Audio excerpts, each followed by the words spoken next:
a la noticia con Andrea Bernal. Hola, ¿qué tal? Bienvenidos. Yo soy Andrea Bernal. Esto es Zoom a la noticia. Nuestro lente enfocado hoy en Venezuela. Estamos ayudando mucho. Estamos hablando con representantes en diferentes niveles de Venezuela. Confirmo que desde hace meses hay contactos de altos funcionarios bajo mi autorización expresa. Finalmente, Donald Trump y Nicolás Maduro coinciden en algo. Sí hay conversaciones entre la Casa Blanca y Miraflores. Una publicación de la agencia de noticias AP había anticipado un encuentro entre Diosdado Cabello y un alto funcionario de la administración Trump. Por eso el tema de hoy, ¿qué puede salir de las conversaciones que mantiene el gobierno Trump con el régimen de Maduro? Y saludo a nuestros invitados el día de hoy. Pedro Pedrosa, consultor político. ¿Para qué pueden servir las conversaciones entre estos funcionarios? Pedro, bienvenido. Saludos, Andrea. Buenas tardes para ti y buenas tardes para toda la teleaudiencia de NTN 24. ¿Para qué pueden servir? Bueno, primero para que Estados Unidos se termine de quitar un problema geopolítico como lo es la tiranía venezolana. Y al interno de Venezuela para lo que puede servir es para que exista un reacomodo de élites. Y cuando me refiero a reacomodo de élites no quiero decir otra cosa sino un eventual gobierno que llamarán de transición, pero que no será tal cosa, donde la cúpula opositora y algunos personeros del actual régimen de la tiranía cohabitarán tratando de darnos una imagen de que ha cesado el chavismo, cuando en realidad lo único que estarán es preservando el sistema rentista que ha alimentado a ambas cúpulas políticas durante los últimos 20 años. Del resto no creo que haga otras cosas.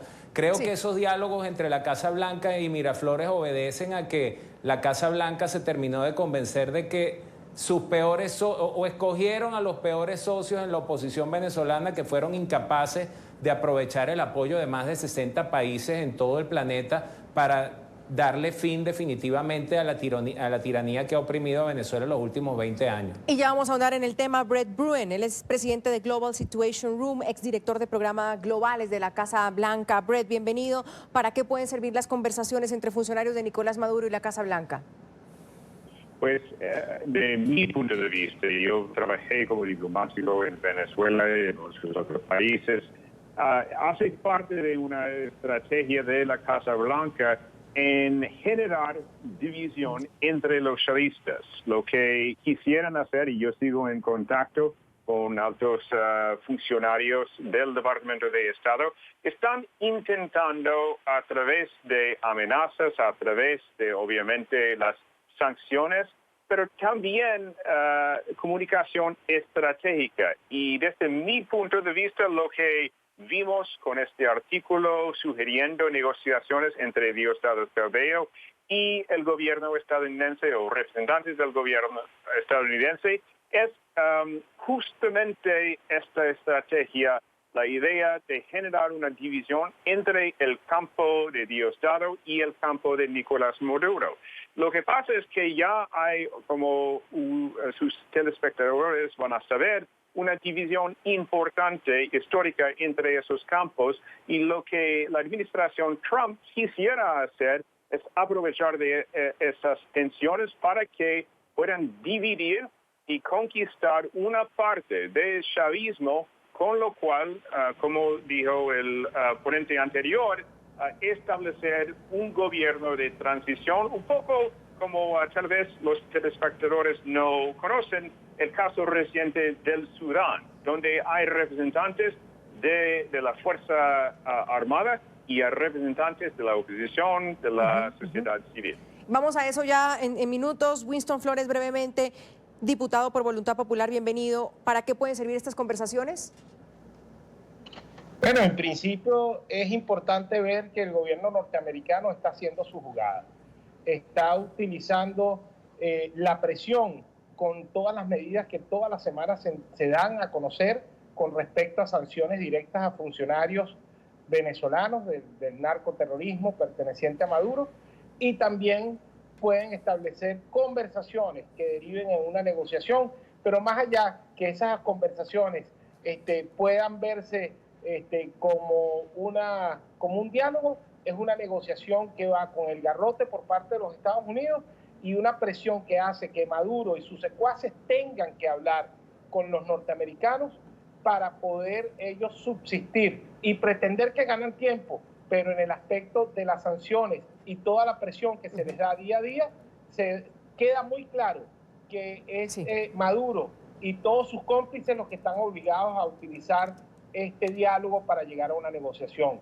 Y eso esto no tiene nada que ver, esto no tiene nada que ver con la ruta que ha propuesto el presidente encargado Juan Guaidó, es sencillamente algo que está paralelo como política diplomática y política agresiva de los Estados Unidos para lograr ayudar a la oposición venezolana al cese de la usurpación y lograr la transición democrática. Ahí están los puntos de nuestros invitados y esto sucede porque el presidente de Estados Unidos, Donald Trump, confirmó que su administración sí sostiene contacto con funcionarios del régimen venezolano de muy alto nivel.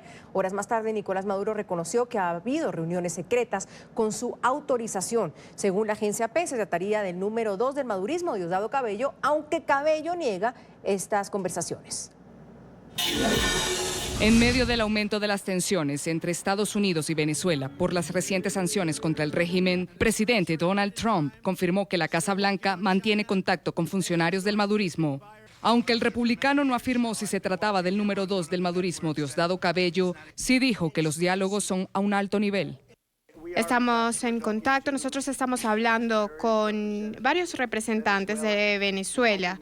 Estamos ayudando a Venezuela lo más que podemos y estamos ayudando mucho. Estamos hablando con representantes en diferentes niveles de Venezuela. Horas después, Nicolás Maduro confirmó la comunicación que sostiene el régimen con funcionarios de la Casa Blanca. Confirmo que desde hace meses hay contactos de altos funcionarios del gobierno de Estados Unidos de Donald Trump y del gobierno bolivariano que yo presido bajo mi autorización expresa. La agencia de noticias AP publicó este lunes un artículo en el que señalaba que Cabello se habría reunido de manera secreta con un alto funcionario de la administración de Trump el pasado mes de julio en Caracas. Según la información publicada, el también presidente de la cuestionada constituyente madurista tendría previsto un segundo encuentro con el funcionario de la Casa Blanca. La información fue desestimada por Cabello. El hombre más poderoso de Venezuela, después de Maduro, aseguró que si los acercamientos existiesen, los haría por el bien de Venezuela y no por librarse de las sanciones que ha aplicado Estados Unidos en su contra. Salieron diciendo que yo estaba bravo porque me habían dejado por fuera en las conversaciones. Esa misma gente dice hoy que tuve conversaciones secretas a las cuales ellos tuvieron acceso, que yo me reunía con cualquiera y ponía 3 condiciones. Una, la autoriza el presidente de la República. Yo lo dije ahí en el programa. Dos, yo no voy a hablar por Diosdado Cabello, yo hablo por Venezuela. Diosdado Cabello no tiene nada que hablar con nadie. Hablaría por Venezuela, por mi patria. Cabello ha sido sancionado por el Departamento del Tesoro por delitos como corrupción, narcotráfico y por amenazar de muerte a Marco Rubio, una de las voces más influyentes en Washington en temas de Venezuela. Y un día después de que Trump y Maduro confirmaran que hay contactos entre Estados Unidos y Venezuela, John Bolton, asesor de Seguridad Nacional de la Casa Blanca, confirmó también que se discutió la salida de Maduro con funcionarios chavistas a espaldas del que llamó dictador. Como el presidente Trump ha declarado en repetidas ocasiones, para poner fin al robo de los recursos del pueblo venezolano y la continua represión, Maduro debe irse. Los únicos puntos discutidos por aquellos que se han acercado a espaldas de Maduro son su partida y elecciones libres y justas. Pedro, a ver si logramos entender. Se reúne la administración Trump con funcionarios de Nicolás Maduro y estamos hablando de Diosdado Cabello. ¿O cuál es el juego entonces de Diosdado Cabello al decir que él no está teniendo estas reuniones y en cambio John Bolton dicen que están teniendo reuniones a espaldas del dictador? ¿Podemos mirar la estrategia, por favor? Bueno, en principio creo que lo que termina diciendo Maduro de que él lleva rato autorizando unas conversaciones, eso lo que está saliendo Maduro es a apagar fuego, ¿no? Quedó revelado que alguien a espaldas de él estaba hablando con el gobierno de los Estados Unidos. Por supuesto que, y me disculpa que no me sé su nombre correctamente, el interlocutor diplomático norteamericano que está compartiendo con nosotros hoy.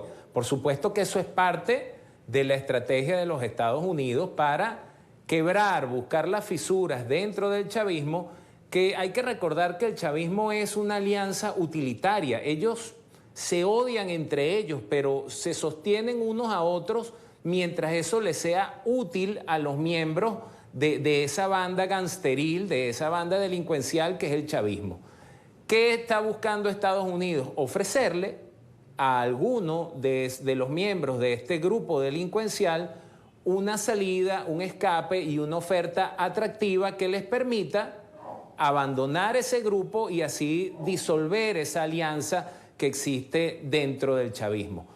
Es muy probable que sea a través de Diosdado Cabello, quien es a su vez uno de los individuos sindicado y señalado por los Estados Unidos de estar involucrado en uno de los problemas geoestratégicos que le genera la tiranía venezolana a los Estados Unidos, que es narcotráfico, fundamentalismo islámico erradicado en el hemisferio y, por último, aunque sea el más evidente, la diáspora, la enorme diáspora que ha generado la situación venezolana hacia el resto de los países de la región. De manera que, ¿qué busca Estados Unidos? En efecto, quebrar la unión utilitaria que existe dentro de las fuerzas del chavismo. Y de esto se enteraron tanto Guaidó como Maduro después. Ahorita es que está esto y que es que los estamos conociendo, veremos en el mediano plazo qué resultados tienen estas conversaciones. Pedro, pero su lectura entonces es que Maduro realmente no sabía que Trump se estaba reuniendo con funcionarios de su régimen. No, no, porque así opera el Departamento de Estado, no porque es natural que si yo deseo desplazar a alguien, yo busque ofrecerle a algún socio de ese personaje un mejor arreglo que el que le está ofreciendo él. Y eso no se hace con el consentimiento de la persona que yo quiero desplazar. Eso se hace a espaldas de esa persona. Brett, ¿usted coincide con eso? Esta es la estrategia sin duda de Estados Unidos. Ya vamos a hablar por qué llega esta estrategia, pero Maduro lo toman de sorpresa, le toca decir, sí, claro que yo sé que están conversando y lo hacemos incluso por el bien de Venezuela, no por temas personales. ¿Eso está funcionando así? Déjeme estar muy claro en este punto. Maduro no sabía lo que estaba pasando con Diosdado, con otras conversaciones, pero quisiera presentarse como alguien que está dirigiendo esas negociaciones. Pero por años Maduro ha negado, el chavismo ha negado cualquier negociación con los Estados Unidos.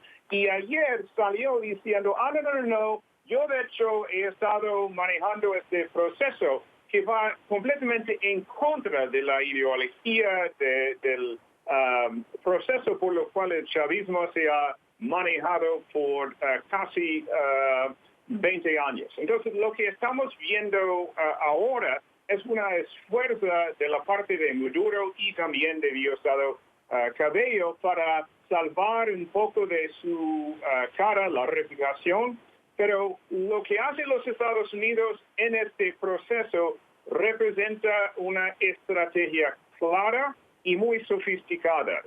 La información salió en este artículo.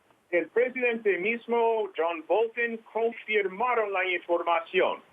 Esta estrategia está en la primera página de comunicación estratégica que los estudiantes aprendan en la universidad. Brett, entonces, sí. Brett, una cuestión. Adelante. Y Estados Unidos lo filtra directamente y el presidente Trump lo dice con toda la intención. Claro, fue una filtración estratégica de la parte del gobierno estadounidense, en mi opinión, porque hacen en muchos casos donde quisieran que haya información que salga y que esta información podría ayudarles con las negociaciones. Y lo que están haciendo es diciéndoles a varios actores, mira, si quieren salvarse, tienen esta oportunidad. Si no, vamos a dar la oportunidad a otro de los avisos, pero no todo el mundo aquí puede salvarse. Interesante. Ahora, Winston, Pedro ponía sobre la mesa que esto se da porque pues la oposición no supo aprovechar todo lo que había pasado, no supo aprovechar al Grupo de Lima, no supo aprovechar la presión. Un cierto punto, Pedro señala a la oposición como pues responsable del momento en el que estamos y que Estados Unidos como pues el líder en este momento dice, me toca a mí tomar los toros, al toro por los cuernos y decir, vamos a hacer esto. ¿Usted lo ve así? Es decir, ¿se desencanta todo lo que ha sucedido y le toca a Estados Unidos decir, me tocó a mí meterme y empezar a negociar o hablar con estas personas para lograr una salida? Bueno, primero quiero decir que estoy de acuerdo con mucho de lo que han comentado tanto Pedro como nuestro amigo Washington, Brett, con respecto al tema de la estrategia, con respecto al tema de divide y vencerás, divide a los mafiosos, ver quién se vende primero, ver cómo se traicionan entre sí, y pues eso trajo y obligó al dictador Maduro a tratar de vender algo que no era tan cierto. Igual la pregunta específica es, ¿por qué Donald Trump o el gobierno de los Estados Unidos filtra la información? Bueno, la filtra para buscar el mejor postor, para lograr la división y para también dar un mensaje, porque aquí también tenemos que ver que este tipo de situaciones dan mensajes de esperanza. ¿Por qué? Porque al final del día, ¿quién es el que lleva la mayor presión? Porque no es el Grupo de Lima el que lleva las sanciones, no es la Unión Europea. El único país que se ha dado la tarea de hacer sanciones verdaderamente dolorosas al régimen de Maduro ha sido los Estados Unidos. Resultado lo que hizo el banco en Turquía, resultado lo que hizo la petrolera china. Que si la oposición venezolana no ha aprovechado, por supuesto que lo ha aprovechado, porque esto no hubiese llegado a este nivel y no hubiese llegado a esta situación de presión a no ser por todos los esfuerzos que ha hecho la oposición venezolana. Claro, esto Winston, no ha sido una tarea entiendo. fácil. Y esto no es... Una pausa ahí nomás, Winston, y sigo con usted, porque usted dijo que esto no tiene nada que ver con la ruta que ha planteado Juan Guaidó.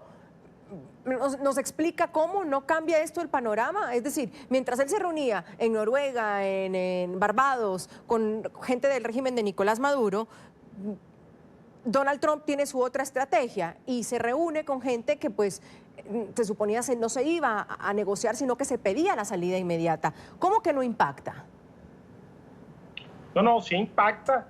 Lo que quiero decir con esto es que no tiene nada que ver con la estrategia interna venezolana, porque cada vez que suceda algo que no se ve, vamos a suponer ¿y conviven que las dos? ¿Y las estrategias conviven? No, y están conviviendo hasta 4 situaciones en diferentes términos. Grupo de Lima, está el grupo de contacto, está lo que se hace con Noruega, están las conversaciones que se hacen también por debajo de la mesa o la oposición con China y Rusia. Son cosas que están sucediendo al mismo tiempo, pero que tienen diferentes cauces. Al final todos llegan y terminan en uno, que es la libertad de Venezuela, lograr que la dictadura caiga y que se logre la transición. Pero no podemos supeditar una situación a otra, porque si fracasa estas conversaciones de los Estados Unidos con los delincuentes, no se logra el objetivo final, que es el rompimiento de la megaestructura mafiosa. Nosotros tenemos que seguir con la presión interna, con nuestro trabajo interno y con todas las estrategias que se están llevando a cabo. Pedro, ¿qué opina? Es lo que quise decir. Ok, Pedro, ¿qué opina usted de lo que dice Winston? O sea, entre más mejor y ninguna pisa a la otra. No se están pisando las mangueras, como dicen. Bueno, yo que conozco al diputado Winston Flores y doy fe de que es un buen hombre, pero yo discrepo en lo absoluto de lo que ha sido el papel de la oposición venezolana en todo este tiempo. Para eso hay que entender el sistema político venezolano. Y esto lo he explicado yo reiteradas oportunidades en diversos foros. El sistema político venezolano es una mafia de partidos connivientes que dependen de la renta petrolera.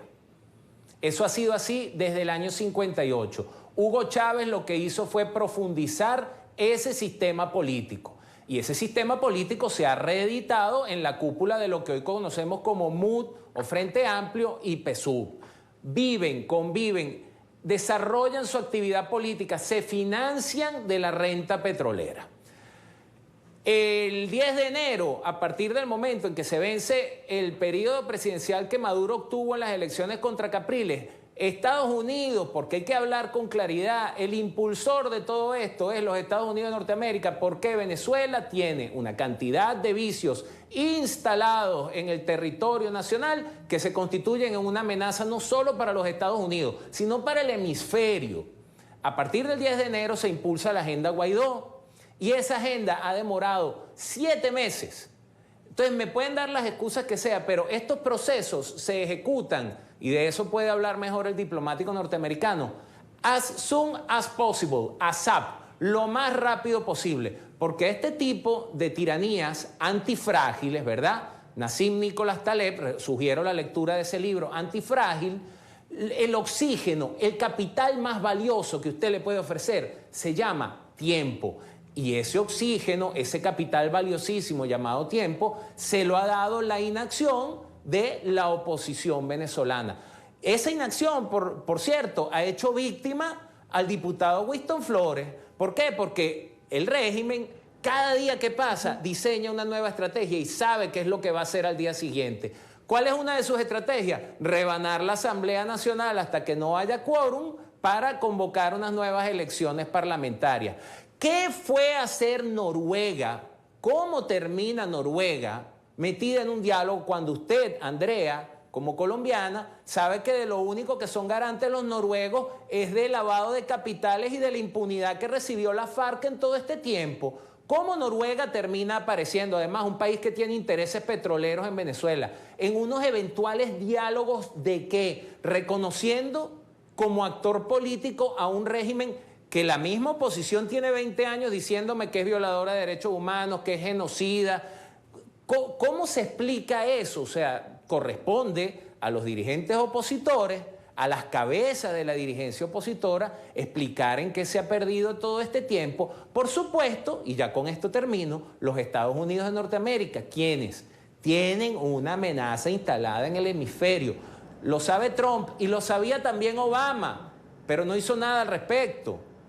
¿Qué hacen ellos? Bueno, si ustedes no actúan, me corresponde a mí tomar las acciones pertinentes, que son sanciones, bloqueos, paulatinamente se irá incrementando esa presión hasta que sea la presión de los Estados Unidos de Norteamérica quienes logren generar un quebrantamiento, una ruptura dentro del sistema mafioso que constituye el chavismo. Brett, que posteriormente recurrirán a la oposición, por supuesto que sí. Brett, en todo caso podríamos hablar de últimas instancias, es decir, cuando Pedro dice, es que la oposición no supo tomar esas oportunidades, es que el cerco diplomático no dio, es que el mismo Maduro pues decía que lo que estaba haciendo Estados Unidos con Venezuela era una guerra económica, y hoy lo sorprenden con sus funcionarios sentados con Estados Unidos.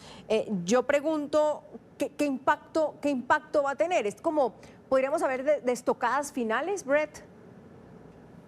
Bueno, yo creo que lo que dijo el señor anterior es cierto, en lo cual que es un asunto de tiempo para el régimen de Maduro, porque están cada día perdiendo más dinero, perdiendo más apoyo. Vamos a decirlo claro.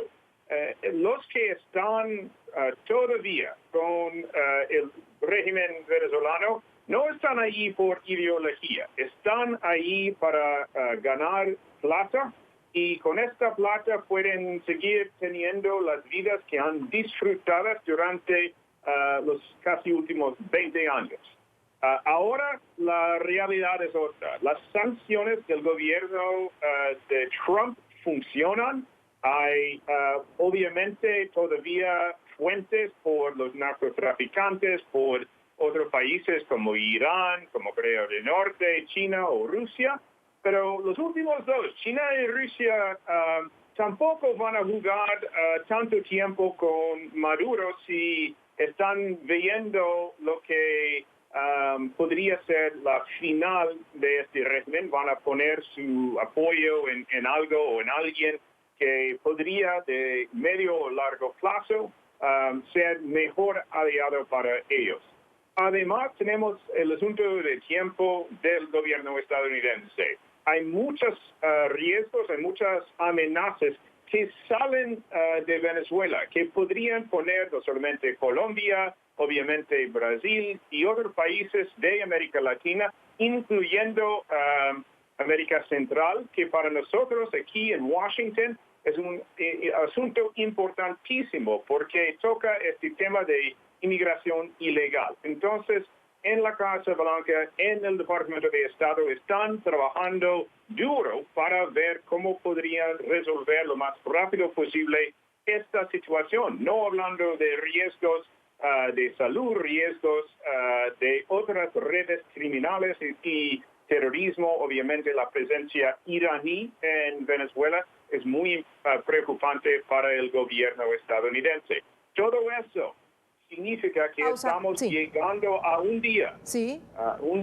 no tan lejos de hoy mismo, cuando la situación de una manera u otra se resuelve. Brett, antes de la pausa y brevemente, ¿quién buscó este diálogo? Hay quienes pueden estar preguntándose realmente quién buscó el diálogo, porque dice que así como yo he buscado el diálogo dentro de Venezuela, he buscado, dice Maduro, una forma en que el presidente Trump realmente escuche. ¿Maduro buscó o estos funcionarios buscaron más bien a la Casa Blanca o al contrario? ¿Quién busca el diálogo?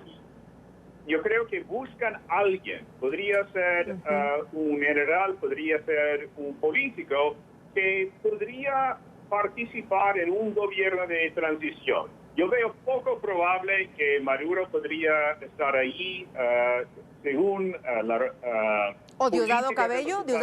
¿Usted ve a Diosdado Cabello o a Vladimir Padrino buscando ese diálogo? Espero que no, porque como todo el mundo ya sabe, Diosdado Cabello es alguien muy involucrado en la parte de narcotraficantes, en otras actividades ilegales.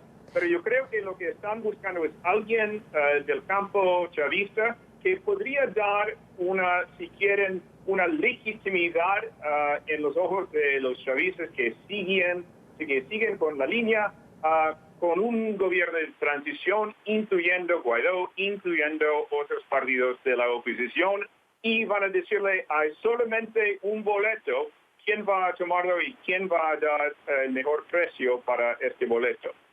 Perfectamente entendido y puesto el ejemplo con lo del ticket. ¿Quién va a tomar el ticket premiado? Vamos a la primera pausa aquí en Suma la Noticia. ¿Para qué pueden servir las conversaciones entre funcionarios de Nicolás Maduro y la Casa Blanca? Es lo que estamos debatiendo el día de hoy. El hashtag es Zoom Venezuela. Ya volvemos. Estamos aquí en Suma la Noticia. Hoy debatimos para qué pueden servir las conversaciones entre funcionarios de Nicolás Maduro y la Casa Blanca, tras haberse filtrado y haberlo hecho público por parte de la Casa Blanca que sí hay acercamientos con funcionarios, y luego Maduro dijo, sí, claro, yo sabía, llevamos 1 mes y medio en esto. Es lo que estamos debatiendo hoy. Hay reacciones, por supuesto, la del presidente encargado de Venezuela, Juan Guaidó, que aseguró tener conocimiento de estas conversaciones entre el gobierno Trump y el régimen de Maduro. Afirmó que la intención es sacar a Nicolás Maduro del poder. Bueno, claro que han habido altas reuniones, pero no con la gente de Maduro, lo contrario, para salir de Maduro. Esto lo que evidencia claramente es que hemos venido haciendo el trabajo, es que hemos venido alineando los factores internacionales, es que se pueden generar garantías para todos los sectores que se pongan del lado de la Constitución. Y a pesar de que no nos gusten mucho de los nombres, bueno, ahí está el caso de Christopher Figueres, lo decíamos el día de ayer, ahí está el caso del levantamiento de sanciones a los que colaboren y participen para generar garantías de una transición y una estabilización en Venezuela.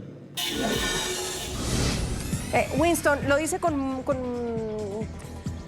mucha veracidad, con mucho convencimiento más bien, Juan Guaidó, al decir, claro, conversaciones para salir de Maduro. ¿Es así de claro que esas conversaciones son para eso? Bueno, Andrea, por supuesto que lo son. Y fíjate algo. Porque aquí estaba hablando Brett, y perdón, lo pongo porque decía de cohabitar con la oposición. No, nadie puede estar cohabitando. Lo que te quiero explicar es lo siguiente. Aquí se nos están pasando muchas cosas que no están siendo específicamente claras. Primero, que Maduro o el gobierno, el régimen, la dictadura, la narcodictadura, primera vez que habla con funcionarios norteamericanos. No es la primera vez. Esto ha sucedido desde el año 2014. Joshua, cuando lo liberaron, cuando logró ser llevado a los Estados Unidos, Joshua, que era un secuestrado norteamericano que estaba en el helicoide, fue por conversaciones. Todas estas conversaciones siempre han tenido altas y bajas y han tenido unos niveles de estrategia que van de una a otra mano. La diferencia ahorita es que tenemos un personaje, que lo dijo el presidente Juan Guaidó, que se llama Christopher Figueres, que está en los Estados Unidos y que ha dado la capacidad de inteligencia necesaria para que esas conversaciones sean dirigidas a quien interesa, a quien deba tomar decisiones y, por supuesto, ¿quién las busca? No el gobierno de los Estados Unidos, que está muy claro que debe seguir presionando con sanciones, que debe seguir ejerciendo todo su poder pleno para lograr la ruptura del régimen, para lograr el debilitamiento, para que el acceso al dinero, el acceso a todos los negocios de narcotráfico, el mismo terrorismo y toda la amenaza de seguridad hemisférica y mundial que representa el terrorismo de Maduro, esté contra la pared. Y eso ha dado una brecha a que sean esas personas que están alrededor de Maduro, que también forman parte de que busquen estas comunicaciones para tratar de cómo lograr esa ruptura final, que sea ese cese de la usurpación. Si hay un código entre los delincuentes, es la traición. Nunca el código de los delincuentes es ser honesto o mantenerse en una posición. Cuando Maduro a veces trata de mostrarle dentro de los venezolanos y al mundo que su posición es ideológica contra el imperio, es ahí cuando esos cuerpos mafiosos que forman parte de este régimen terrorista empiezan a discutir la situación. ¿Por qué?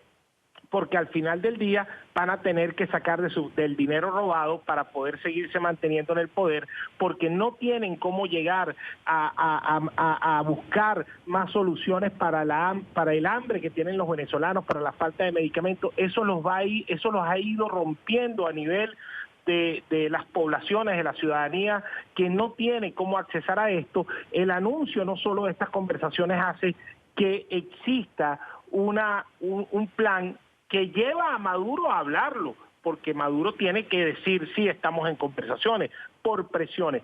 Mire, si hay algo que nos enseña toda esta situación de geopolítico de la historia, es un ejemplo muy claro de lo que sucedió en Panamá con Noriega, y esto no sé si se dice mucho, pero Noriega estuvo a 1 minuto de firmar un acuerdo con los Estados Unidos y de irse de Panamá, pero los demás delincuentes que estaban alrededor de Noriega le dijeron, te vas a salvar tú solo y nosotros no. Pregunto yo, Tarek El Aizami, ¿qué papel está jugando ahorita? Que tiene un cartel en todos los aeropuertos del mundo con su cara como el hombre más buscado por parte de los Estados Unidos. ¿Qué mensaje le dará Maduro? Winston, entonces me queda claro que lo que dice Brett es verdad. Dividir a esa dictadura es la que va a funcionar al final, porque alguien tiene que quedarse, como bien lo pone Brett sobre la mesa, con el ticket, con el ganador. Efectivamente, Sí. hay que dividir para ganar. Ahora, y Brett, la política de Juan Guaidó va en el lado correcto, porque nada de lo que está sucediendo ahorita se hubiese dado si no se hubiese juramentado como presidente, si no hubiésemos hecho la presión internacional. Brett, es que me queda poco tiempo y me encantaría ahondar en el tema. Brett, cuando hablamos de están conversando, muchos pueden decir, bueno, ¿qué están conversando? No sabemos todavía con quiénes, pero ¿qué? ¿Es así de claro y convincente, como dice Guaidó? ¿Es que están conversando la salida de Nicolás Maduro? Sí, por supuesto. Estamos contando los días. Obviamente, Maduro y los intereses atrás de Maduro se han mantenido. Pero entonces Maduro no va a ser quien se lleve ese ticket. Maduro no. Yo digo que el problema es que aun si los Estados Unidos no estaban jugando con los políticos, los generales, los días de Maduro se pueden contar en 2 manos, porque el problema para él es el dinero se desaparece, el apoyo, aún el apoyo de China, el apoyo de Rusia o Irán, no es suficiente. Hay dudas, hay escenarios y conversaciones en el régimen mismo sobre cómo vamos a votar a Maduro y vamos a llegar al día donde se puede volver a ganar dinero. Y hasta los mismos chavistas están pensando más en eso ahora que cómo mantener este régimen. Y eso es el factor X y importante para Maduro. Él está buscando cómo salir. Brett, una cuestión que puede estar también complicando o tratando de entender pues, la opinión pública en América Latina. Es decir, Trump está negociando la salida de Maduro con otros para perdonarlos por lo que usted mismo decía, temas de narcotráfico, temas de derechos humanos, que al final eso no se puede. Es decir, le toca darle a Estados Unidos algo a cambio a esa persona y podría llegar a ser temas de narcotráfico incluso. Oh, claro. Y lo que vamos a decir, hay ya un proceso preparado para recibirle a Maduro, como recibimos a otros ex criminales. Quizás el ejemplo de Chapo sería lo más reciente, pero Manuel Noriega otro. Y él va a pasar sus días en un cárcel aquí en los Estados Unidos. Entonces, como dijo el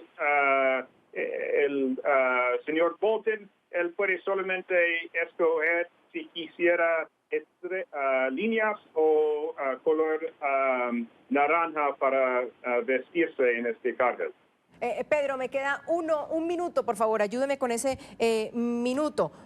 Vamos a eso, estamos ya mucho más cerca de lo que habíamos hablado antes con toda la otra estrategia de Juan Guaidó. Bueno, tengo la esperanza de que así sea, pero reitero, será más por la presión y por la estrategia que ha desplegado la administración republicana de los Estados Unidos de Norteamérica que por la acción de la oposición. Un detalle que no tomamos en cuenta, Andrea, y es que todo esto ocurre después de la segunda captura de Hugo el Pollo Carvajal en España, quien seguramente está muy alineado con los intereses de Diosdado Cabello, así que eso lo dejamos por fuera. Segundo, ¿con quién pretende gobernar la oposición venezolana? ¿Con Luis Ortega? ¿Con Christopher Figuera? Porque si esa es la transición que nos están ofreciendo, pues no es ninguna transición. Es lo que dije al principio del programa. Es un reacomodo de élites políticas. Muy pocas cosas cambiarán en Venezuela. Por último, el chavismo nos deja un país con Turquía extrayendo oro, protegido por el ELN, con zonas del país bajo el control de colectivos y de eso que llamamos los pranes, con Hezbollah y con probablemente Al-Fatah instalado en Venezuela. Me pregunto yo, ¿eso lo vamos a solucionar cuándo? ¿Con unas elecciones libres o haciendo una transición como debe hacerse correctamente? Son las inquietudes que dejo para la audiencia en la tarde de hoy. Que podríamos debatirlo en otro programa. Pedro, mil gracias. Vamos a otra pausa, ya volvemos. Quiero agradecerle a Pedro Pedrosa, a Winston Flores y a Brett Bruen por habernos acompañado hoy en el programa. Todavía hay tela para cortar. Soy Andrea Bernal, nos vemos mañana con otros temas de debate.